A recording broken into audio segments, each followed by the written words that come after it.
दिनांक 23/10/2025 रोजी Dabki road police station येथे अक्षय नागलकर यांची मिसिंग तक्रार दाखल करण्यात आली होती. त्या मिसिंग तक्रारच्या अनुषंगाने माननीय SP साहेबांच्या मार्गदर्शनाखाली आम्ही 6 टीम तयार केल्या जेणेकरून त्या मिसिंगचा शोध लागावा.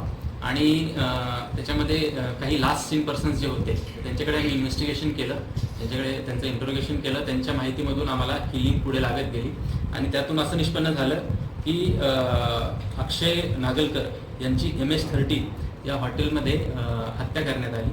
त्यानंतर त्यांची जी बॉडी होती ती मोरगाव भाकरे या गावातील शेत शिवारामध्ये त्यांना जाळण्यात आलं. तिथे त्या शेतामध्ये टीनचं एक शेड करण्यात आलं होतं. तिथे त्यांना जाळण्यात आलं.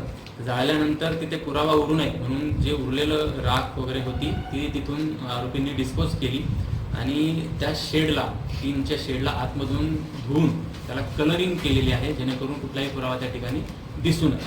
आणि हे जे चौकशीमध्ये आमच्याकडे काही नावं समोर आले होते त्यापैकी 4 जण हे आता आरोपी आमच्या ताब्यामध्ये आहे, जे मुख्य आरोपी आहेत.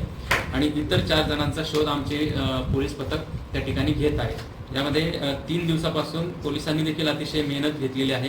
कुठलाही याच्यामध्ये टेक्निकल पुरावा नसताना ह्युमन इंटेलिजन्सच्या बेसिसवर आपण अकोला पोलिसांनी या मिसिंगमधून एक गंभीर असा गुन्हा हा निष्पन्न केला आहे. यामध्ये माननीय पोलीस अधीक्षक साहेबांच्या मार्गदर्शनामध्ये आता पोलीस स्टेशन डाबकी रोड येथे एक गुन्हा दाखल होत आहे यामध्ये 302चा. आणि त्या सदर गुन्ह्याचा तपास आम्ही स्वतः त्या ठिकाणी करणार आहे. हत्येमागचं कारण या हत्येमध्ये त्यांचे वैयक्तिक काही वाद होते पूर्वीचे, ज्याच्यामध्ये रायव्हलरी आपण म्हणू शकतो.